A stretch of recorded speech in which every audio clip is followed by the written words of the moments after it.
యెఫ్తా యెఫ్తా ఎవరు? ఇతని మొక్కుబడి ఏమిటి? దానిని ఎలా నెరవేర్చాడు? ఇతని జీవితంలో ఉన్నటువంటి కొరత ఏమిటి? ఇతను సాధించినది ఏమిటి? ఈ న్యాయాధిపతి ఇశ్రాయేలీయులకు ఏం న్యాయం చేశాడు? యెహోవా దేవునికి తన కన్న కుమార్తెకు ఎలాంటి న్యాయం చేశాడు? యెఫ్తా, గిలాదు వాడైన యెఫ్తా పరాక్రమం గల బలాఢ్యుడు. ఇతడు వేశ్య కుమారుడు. గిలాదు యెఫ్తాను కనెను. గిలాదు భార్య అతనికి కుమారులను కనగా వారు పెద్దవారై యెఫ్తాతో ఏమంటున్నారు? నీవు అన్య స్త్రీకి పుట్టినవాడవు కనుక మన తండ్రి ఇంట నీకు స్వాస్థ్యము లేదని అన్నారు. అందుకని యెఫ్తా తన సహోదరుల వద్ద నుండి వెళ్ళిపోయి టోబు దేశమున నివసించాడు. అతని మనసు గాయపడిపోయింది. ఇక తన సహోదరులతో ఉండలేక వారి యొద్ద నుండి టోబు దేశానికి వెళ్ళిపోయి అక్కడ నివసించాడు. యెఫ్తా ఈ పేరుకి అర్థం ఏంటి? ఆయన తెరచును అని. అయితే దేవుడు ఆయనకి ఎన్ని ద్వారాలు తెరిచాడో చూద్దాం. ఇతను గొప్ప వీరునిగా బైబిల్ చెప్తోంది. దేవునికి మంచి విశ్వాసపాత్రుడు. ఇశ్రాయేలీయులకు 10వ న్యాయాధిపతిగా 6 సంవత్సరాలు పనిచేశాడు.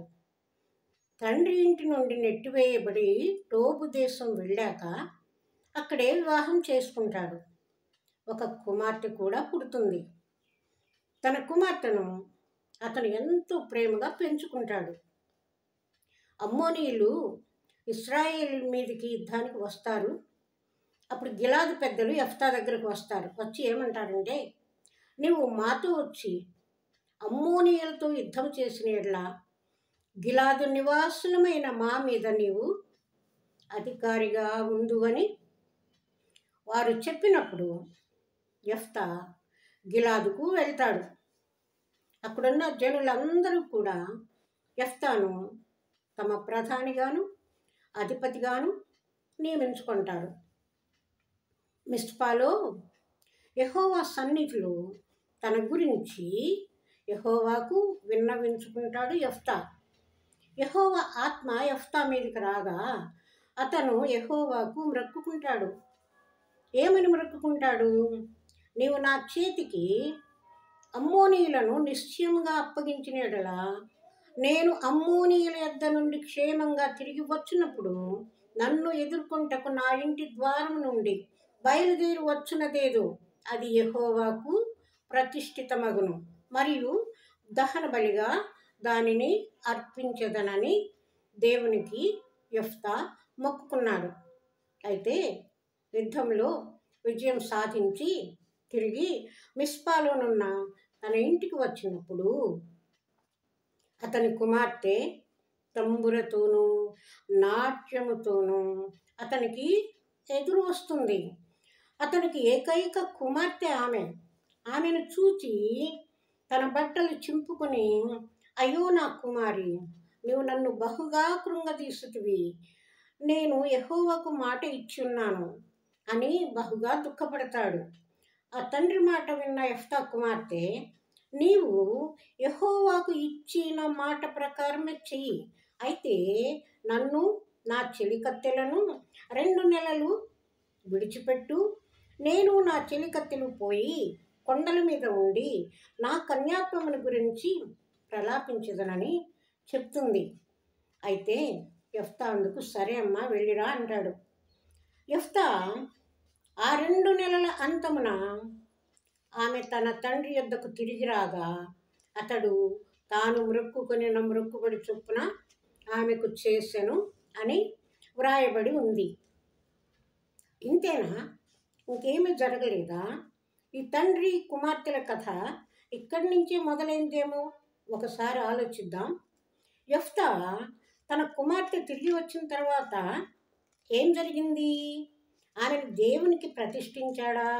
దహన బలిగా సమర్పించాడా? ఈ తండ్రి కుమార్తెల మాటల వలన దహన బలి అర్పించలేదు అని తెలుస్తుంది. అసలు యెఫ్తా మొక్కుబడి ఏమిటి? న్యాయాధిపతులు 11వ అధ్యాయము 32వ వచనంలో 2 పదాలు ఉన్నాయి. యెహోవాకు ప్రతిష్ఠితమగును, యెహోవాకు దహన బలిగా అర్పిస్తాను.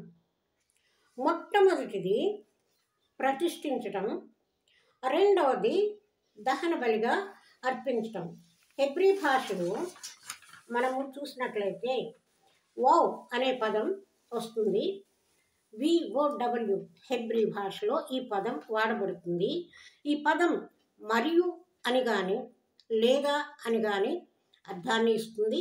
ఈ మొక్కుబడిలో సంపూర్ణంగా అర్పించవచ్చు, సంపూర్ణ దహన బలిగా ఇవ్వవచ్చు అన్నట్లుగా యెఫ్తా మొక్కుకున్నాడు. ఈయన కుమార్తె మాటలేంటి, ఆలోచన ఏంటి? తండ్రి, నీవు యెహోవాకు ఇచ్చిన మాట చొప్పున చేయమని అంటుంది.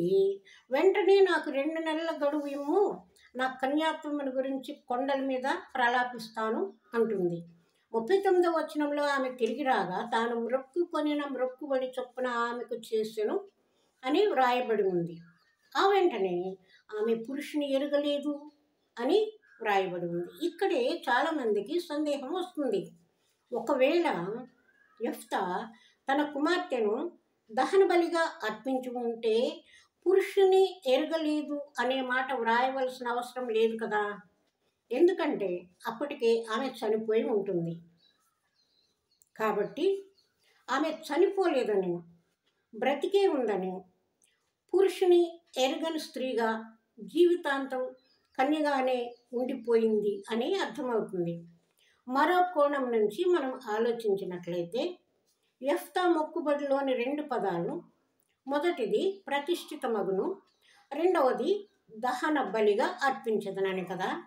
అయితే లేఖనాలు ఏం చెప్తున్నాయి?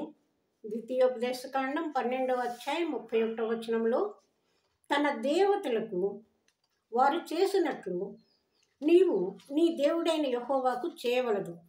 ఏలైనగా యెహోవా ద్వేషించు ప్రతి హేయ క్రియను వారు తమ దేవతలకు చేసిరి. తమ దేవతల పేరిట తమ కుమారులను కుమార్తెలను అగ్నిహోత్రంలో కాల్చివేయుదురు కదా.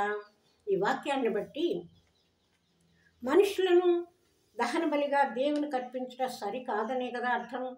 ఒక ఉదాహరణ, అబ్రహాంతో యెహోవా దేవుడు ఇస్సాకును తనకు అర్పించమని అడిగి అబ్రహాము భయభక్తులను పరీక్షించాడే కానీ దహన బలిని ప్రోత్సహించలేదు.